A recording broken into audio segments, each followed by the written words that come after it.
So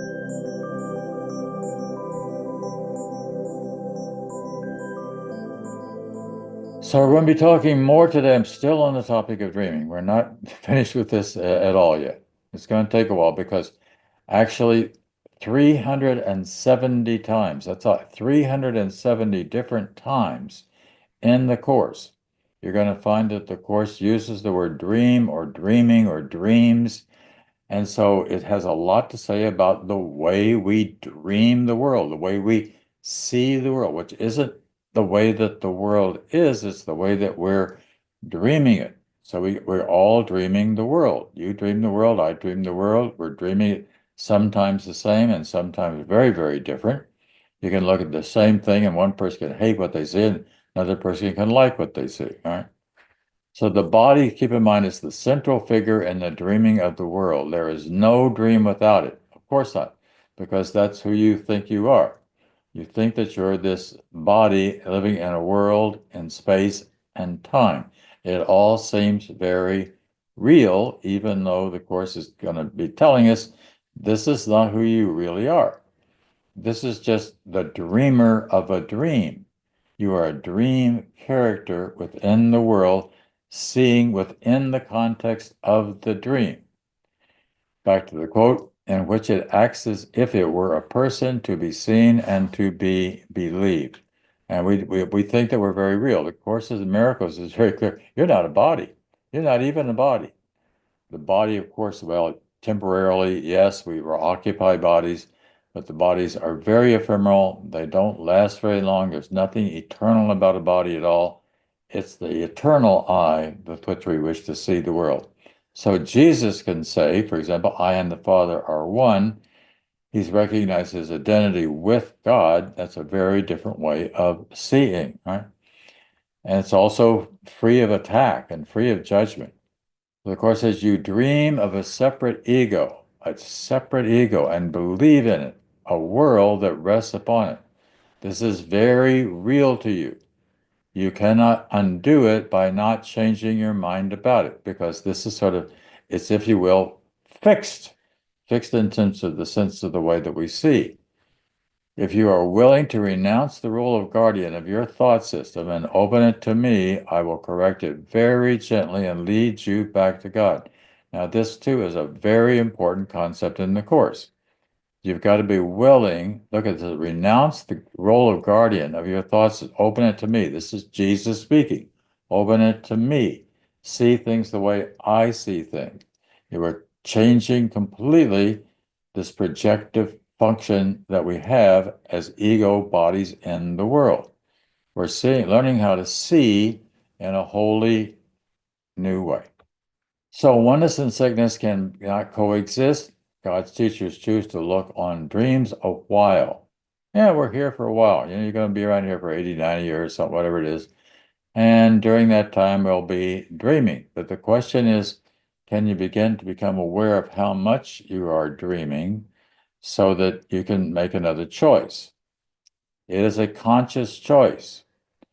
For you, for they, that is you, have learned that all choices are made consciously. This is another very important point in the Course. We are consistently at choice, and we are consistently choosing to see the world the way we think that we want to see it. It doesn't mean that's the way it is. It's just the way we're choosing to see it.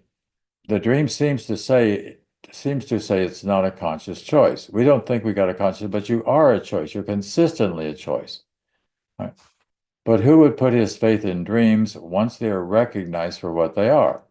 Once you see that you're dreaming the world, then that enables you to begin to change the dream. But most of the time, most of it are so caught in the dreaming of the world that we don't see that it's a dream. All right. This is true not only on the personal level, but it's also true on a global level. It's true in terms of the way we see the news, it's the way we respond to anything that's coming at us from the outside world. So awareness of dreaming is the real function of God's teachers. I had this quote last week, this particular line. The real function of God's teachers, you've got to become aware of the dream within the context of the dream, Otherwise, you can't change anything because you're not changing anything. So not taking what is happening so seriously. And let's don't get too caught up in the world. It's very easy to get caught up in the world. Very easy to get caught up in making lots of judgments and projections about the world, which means that insofar as that's true, we are then trapped in the story, trapped in the world. So do something about it, the dream, without getting too caught in the dream. See it for what it is, attaining to a higher awareness. See, if you see for what it is, from a non-judgmental point of view, not saying it's good, not saying it's bad, just seeing the dream and then stepping back, you get to be above the battlefield, you get a higher perspective and a more peaceful perspective because you then also can let things be what they are without putting your stuff on it. One of my favorite lines in the course: let all things be what they are. Seek not to make of love an enemy. The love is there if you see the love. So, of course, it's laugh at your fears and replace them with peace, for fears lies not in reality, but in the mind of children who do not understand reality. Now, this quote here is a continuum of the one we've read before.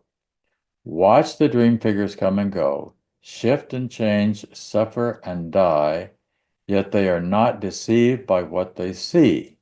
They recognize that to behold a dream figure as sick and separate is no more real than to regard it as healthy and beautiful. It's all interpretation.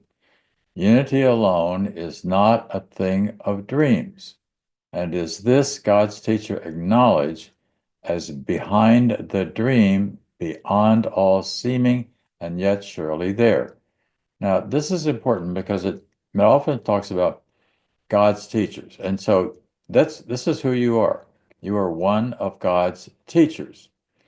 And if you can move over to being one of God's teachers, to seeing things as a teacher of God would see them, then you have this other higher perspective, which you want to do, which means that you can, the opinion making is dropped off. You don't have to engage in all that. You're learning how to let things be what they are. So, of course, says if you cannot hear the voice for God, it's because you do not choose to listen. And you don't choose to listen because you're so caught up in the dream that you don't even realize that there's another voice and another possibility for seeing.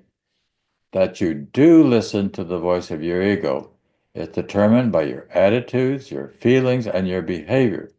This is what you want. I want this. I want to be seeing this in a particular way. So if you're looking at something, you say, well, that's it. What an idiot. What a stupid. Then you're wanting to see it that way. You're calling, as you call it, so to speak, so is it. All right. Well, if you want to call it, let's go back to our lesson for today. Let's see it through the eyes of God rather than see it through the ego. Your mind is filled with schemes to save the face of your ego, and you do not seek the face of Christ. Filled with schemes to save the face of the ego. And the whole world is like this. This is caught up in all this ego stuff that's going on. The glass, the mirror in which the ego seeks to see its face is dark indeed. How can it maintain the trick of its existence except with mirrors? Mirrors mean the glass. We're looking, and what do you do when you look in a mirror? You're seeing yourself. You're seeing yourself as the projector of the world you see. I have said that you cannot change your mind by changing your behavior, but I've also said, and many times, you can change your mind. So again, this is a course in mind training.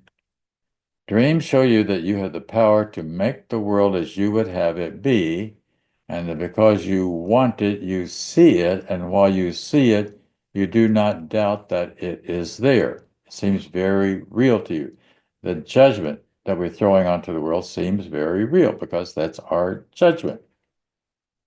Here is a world clearly within your mind that seems to be outside. Again, and then we're not saying that the physical objects aren't there. We're not saying that the physical things that you see aren't there in your physical purview, but we are talking about the way that individual minds see whatever it is that's being seen. You do not respond as though you made it, nor do you realize that the emotions the dream produced must come from you, right? So let's remember that Bill and Helen and Ken were all versed in the works of Freud and Jung and Adler and other depth psychologists. And Freud said that dreams are the royal roads to the unconscious. Now, when we talk about this kind of dreaming, there's two kinds of dreamings, obviously, that we're talking about here. One are our nighttime dreams. And the nighttime dreams that we have that we don't seem to have much control over, except you might have that within the context of a lucid dream. All right. So there's the nighttime dreams, which we can learn a great deal from. That's why Freud called it the royal road to the unconscious, right? And then there's the daytime dream. And the nighttime dream and your daytime dream, the Course in Miracles has a different form. That's all. It's still dreaming. You dream at night, you dream in the day. It's just a different form of dreaming, but it's still dreaming. So there's a lot of repressed material in the unconscious, as you know, and going in the unconscious of each of us, going on in the unconscious of it, then we can imagine. That's why psychotherapy is often necessary, is why you might, if you're engaged in a psychotherapeutic relationship, you might be wanting to look at your patient's dreams to see what's going on that level, so that it helps you to have more understanding of what's going on, what we think of as the conscious level, which is, again, we've already said, is a dreaming level. There's more in the mood feeling level running our lives than we know. It's kind of that what's going on in the deeper. There's the words that come out of our mouth, which we project, which the mind is telling us to project, but there's also stuff that's going on in this mood feeling level, which may be also coming out, which we need to look at. Thus, the value in making the unconscious conscious. This exploration can lead to healing by illuminating repressed thoughts, emotions, ideas, and leading them into conscious awareness. Well, we'll be talking more about this more as we go along. But if you remember, principle number 7 of the 50 Miracles Principles, miracles everyone's right, but purification is necessary first. So simply say that purification is necessary first means that there's a lot of unconscious stuff that's buried down in there that we probably should look at least to be running our lives in such a way that we don't want our lives to be run. In other words, it's getting us into trouble. We're unconsciously engaging in maybe getting caught in an addiction, for example. If you get caught in an addiction to something like alcohol or drugs or something of the world, food is the biggest one of all. Getting caught up and you might even not realize you're in a food addiction, except if you're continually gaining weight. But that's all something we have to look at here in terms of becoming more conscious about what's going on. And you may know, I'm sure that you do, that there are tremendous similarities between the Course and Alcoholics Anonymous. So the two have really fit together so incredibly well in terms of trying to help people to do one really important, very basic thing, and that is to accept responsibility. Accept responsibility for what happens and for the world as it seems to be coming back your way. So you seem to awaken and the dream is yet, you seem to awaken and the dream is yet what, I'm sorry, there's a word gone there, gone. Yet what it fails to recognize is that what caused the dream has not gone with it. So this is the important point. The dream, the cause of the dream.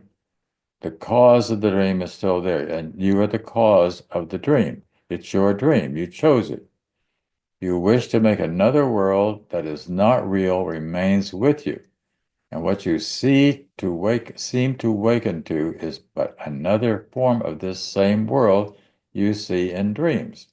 So again, regardless of what's going on, we're evaluating, judging, and interpreting the dream. So again, the dreaming of the world is but a part of your own dream you gave away. Now, there's two ways to talk about the dreaming of the world. One is to talk about, first of all, there is a dreaming of the whole world. We see it on the news at night. This is the dreaming of the world.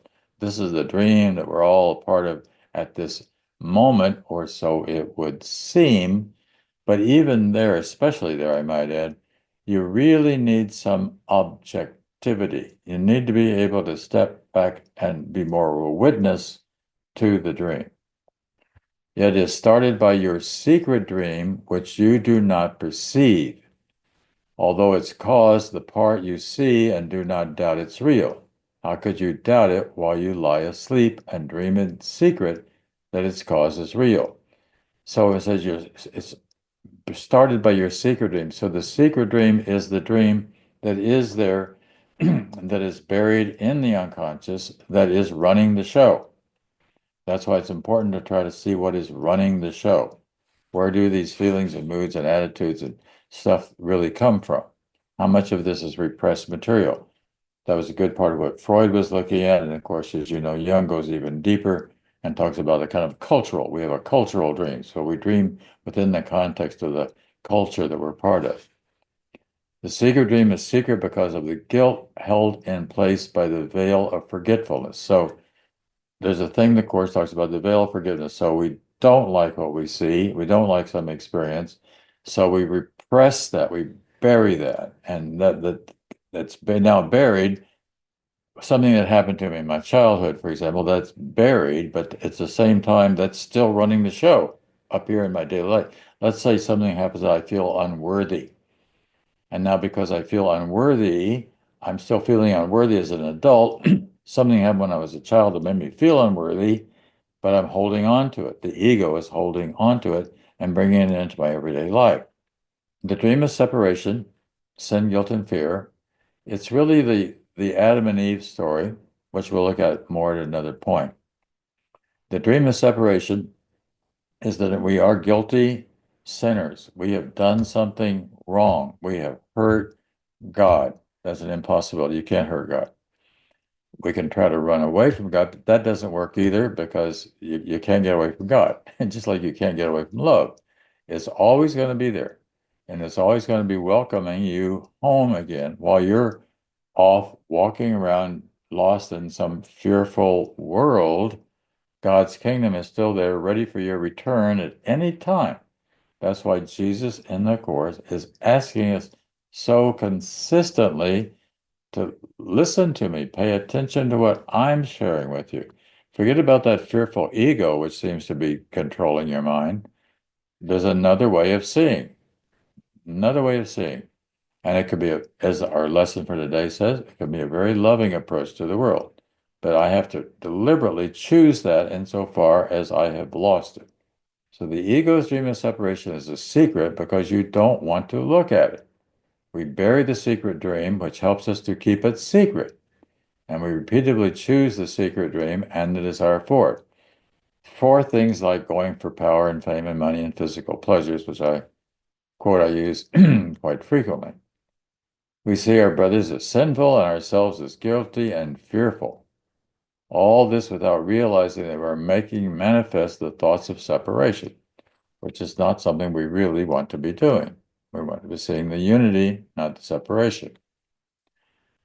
So let's talk briefly about the dynamics of the ego and how we got into this mess. So both the secret dream, that's the unconscious guilt, and the world's dream were started by the ego. They're both started by the ego, this thing that we buried, and also the one that we're talking about in the world. We choose separation because we like being individuals. God did not kick us out of the Garden of Eden. We left on our own accord. We said, thank you very much, God, I want to do it myself. So to make sure that we'll never get back to our real mind, we make up the world we see around us, and then we call that real. So to choose the secret dream is to forget that we are decision makers. In other words, we think that we don't have control over the thing that seems to be running our lives. It appears as though we're being run by unconscious desires and hidden things that's going on, and we don't even know why that's true, right? But we don't realize that we are decision makers. We could choose to change this. We could choose to see things differently. It's just a matter of choice. And you've probably heard me say in the past that Ken Wapnick said this is the central teaching in the course. The central teaching is that you are at choice. You can choose. You can decide how you wish to see the world and whether you wish to be able to see the dream and be able to see through the dream to the reality that lies beyond it. So all the while, the Course assures us that our true identity has never been lost. You're a blessed child of God. You can't lose being a blessed child of God, and it can be remembered. Jesus did it, and so can we. Jesus says, I and the Father are one. Because he did that, you can do it too, because it's true. Jesus in the Course says there's no difference between you and me except in time. But time doesn't really exist. So if time doesn't really exist, then we're the same, and we're the same right now, which also means we could wake up right now. This is kind of what Eckhart Tolle is talking about as well. So I was watching on YouTube this week of Robert Greene's discussion of his three favorite books of all time. And he said that one of them was Journey to Ixan, which happened to be one of my favorite books of all time. I remember when I was, where I read it in 1973 at a friend's house on the lake. And it had tremendous influence upon me because it's so much of the language is talking about the same kind of thing as the Course, but of course coming from a different angle. So this influenced me so much that for the 3 years of 1976, 77, and 78, I went down to Mexico and I spent time studying with Dr. Salvador Roquet, who's here in the middle. And this picture was taken in 78. This is Maria Sabina, who was a curandero. And we had just spent the entire night with a ceremony with mushrooms, in which it gives you another opportunity of another way of seeing the world, right? You're not from the normal framework, right? Which is very, very helpful in terms of understanding the insanity of this world, just to have a different point of view. So I started reading by listening as I drive and as I exercise to Journey to Ixalan. And I wanted to share some of this because it's another way. He talks about what he calls stopping the world. All right. And if the world would, if you were to die tomorrow, the world would stop for you. It would be that there would be no world. You would not be here. You would be somewhere else, obviously, right? And it's very helpful because rather than being caught, so to speak, in the drama, in the soap opera of everyday life, if you can step out of it for a moment and then look back at it, that's very, very helpful. So Don Juan, who was the teacher in Fort Carlos, says we should stop doing other people. We can then see them as they really are. He says underneath it all, everybody looks the same. In other words, it's not the body even that we're looking at, it's really what's under that, it's the mind. Of course, we're not talking about bodies, we're talking about what it's like when the mind is exposed, right? And what if the minds were exposed? What if we could read everybody's thoughts? You would see actually that a lot of it is the same. By when a lot of it the same, I mean people are worried about how they look. They're worried about money. They're worried about relationships, all that kind of daydreaming stuff that's going on as we drive our cars and do the ordinary things we do in the course of a day. There's much more similarity than you would know. So Don Juan, his precondition for stopping the world was that one had to break the dogmatic certainty which we all share, that the validity of our perceptions of reality of the world is not to be questioned. This is the problem we run with dogmatized, rule-rigid religions, cultures, pious, and political points of view. After stopping the world, we can then see what's really going on. The problem with being so immersed in the world, in politics, let's take for example, without talking about anybody individually here, but just being involved in that, then we thought that is the world. That's not the world. That's what's going on the stage of our world at the moment, and then we all will respond. We're sitting in the audience responding to what's happening on the stage. So he talks about dropping personal history as one of the ways of being able to do this.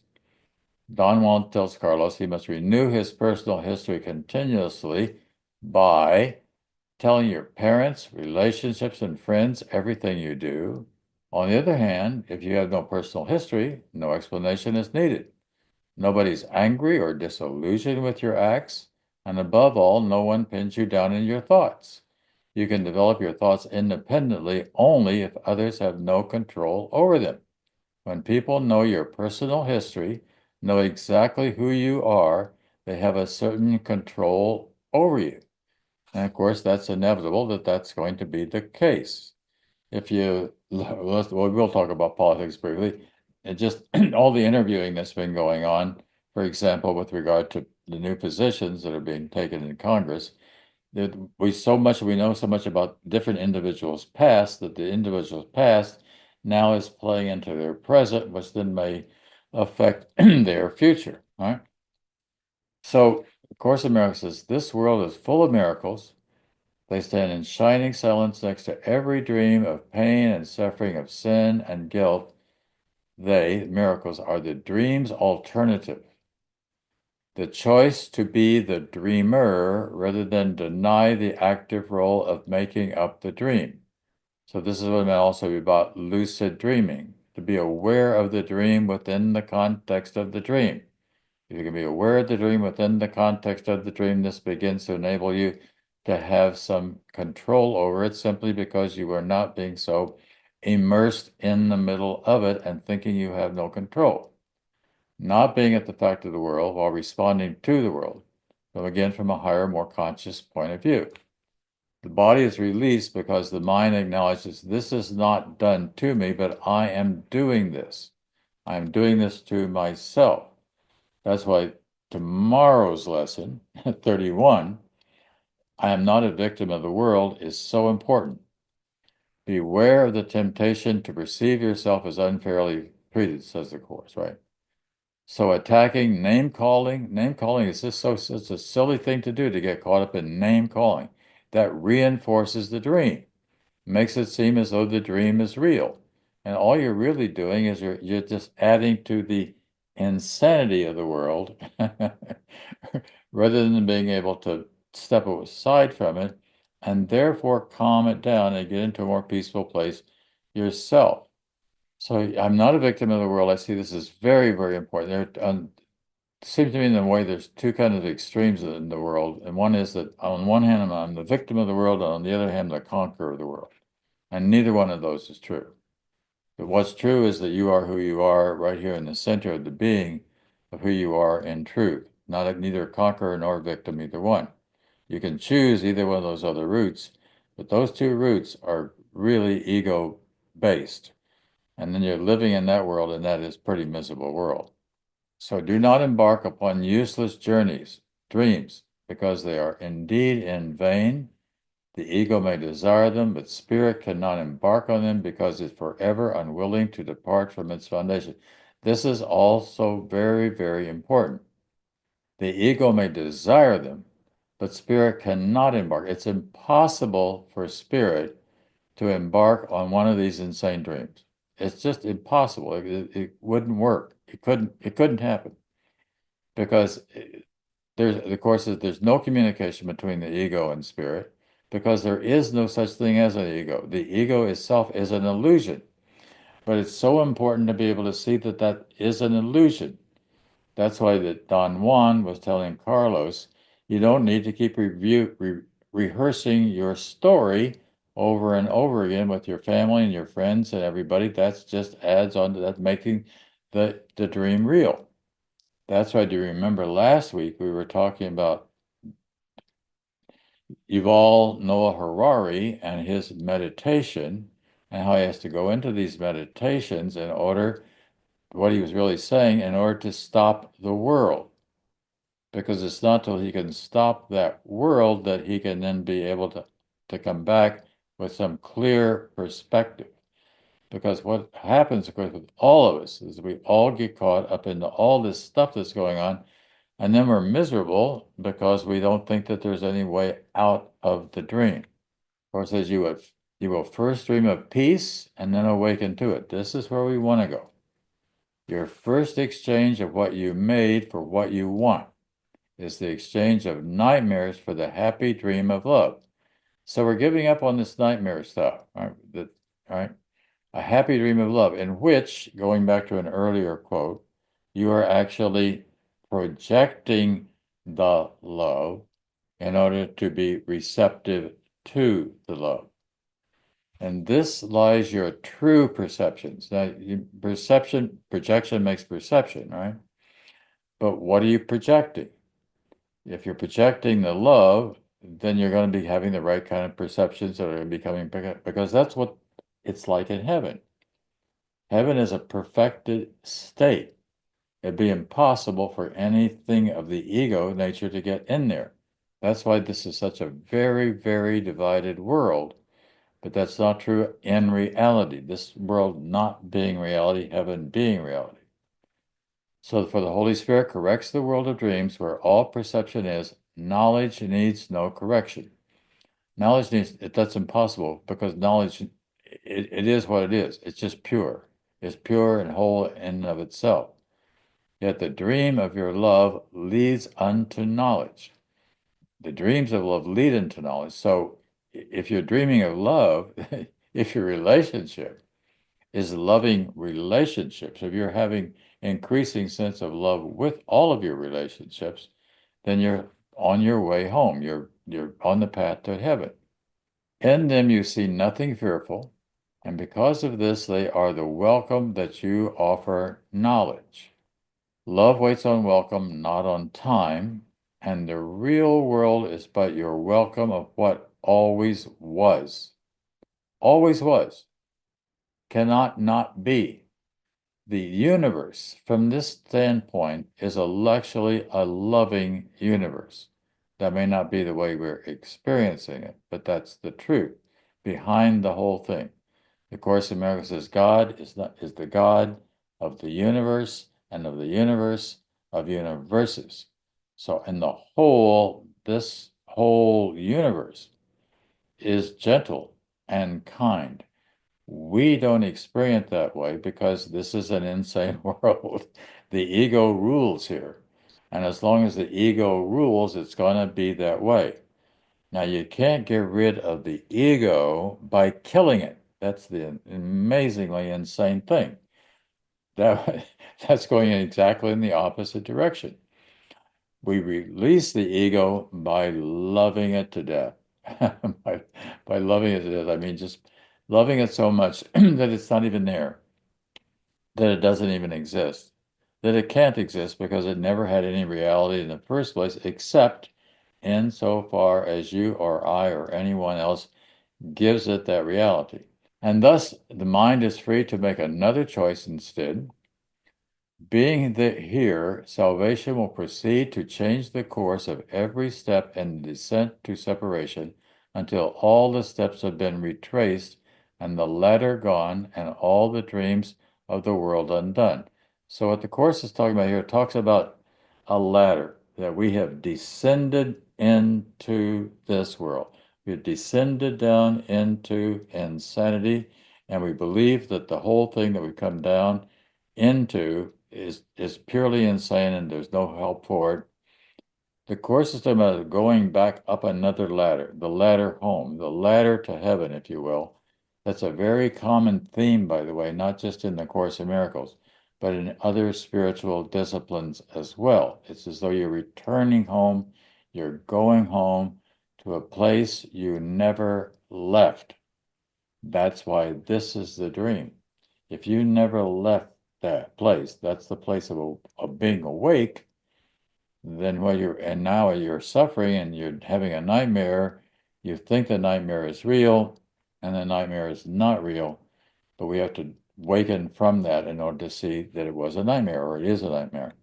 So how many dreams dream of being unfairly treated? If you think you're being unfairly treated, finding fault with the world, one's parents, society, perhaps you're a native religion, whatever you think that the problem is, that problem isn't there. You're seeing the problem. It's like, I think I mentioned maybe last week, seeing on YouTube, some woman was saying, my religion lied to me. No, your religion didn't lie to you. You may have been lied to, but it wasn't on purpose. They weren't trying to coerce you. They didn't know any better themselves.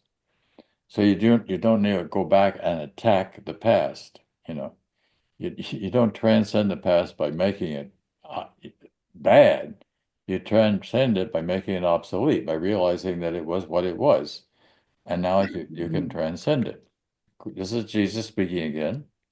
I bring a vision of a different world, so new and clean and fresh, you will forget the pain and sorrow that you once saw before. Do you ever have an experience, I'm sure we all have, of being in a really painful situation, physically painful perhaps, situation, and all you want is for that pain to stop? Let's say you got a toothache, that hurts like I'll get it. All you want is for that pain to stop. And so you go to the dentist, you get it pulled, you get it fixed, whatever, and the pain is stopped. And now it's almost like you can't hardly remember what that pain was like. While you were in that pain, it was very difficult. But once freed of it, it's like you can't hardly remember. You just remember that it was difficult, that's all, but you don't remember, you're not in the pain. So yet this is a vision which you must share with everyone you see. This vision of a clean and fresh world. To give this gift is how to make it yours, and God ordained it in loving kindness that it be for you. So it's important not to find fault with the world. God does not condemn, and if you want to be happy, neither should you. You have to let go of this idea that somehow or another, by making other people wrong, makes me right. And that's wrong. So, of course, as you are a miracle, people have created in the likeness of your Creator. Everything else is your own nightmare and does not exist. Only the creations of light are real. This is principle number 24, the 50 miracles principle. So when you wake, you will see the truth around you and in you, and you will no longer believe in dreams because they will have no reality for you. Not only that, you will be able to see more clearly that other folks are caught in dreams, but you won't criticize them or you won't attack them because that would be silly to do. That would be to go back and jump into dreaming yourself, back into a nightmare. That the kingdom and all you have there will have greater reality for you because they are beautiful and true. Everybody is beautiful and true. It's just a matter of being able to see that in them. So visions are like lucid dreaming. It's like you are awake in the dream. You know you're dreaming. The Holy Spirit's vision is no idle gift, no playing to be tossed about a while and laid aside. Listen and hear this carefully, nor think it but a dream, a careless thought to play with, or a toy you would pick up from time to time and then put by. For if you do, it will be to you. It'll be a toy to you. And heaven is everything God values and nothing else. Heaven is perfectly unambiguous. Everything is clear and bright and calls forth one response. There's no darkness and there's no contrast. There's no variation. There's no interpretation. There's a sense of peace so deep that no dream in this world has ever brought even a dim imagining of it.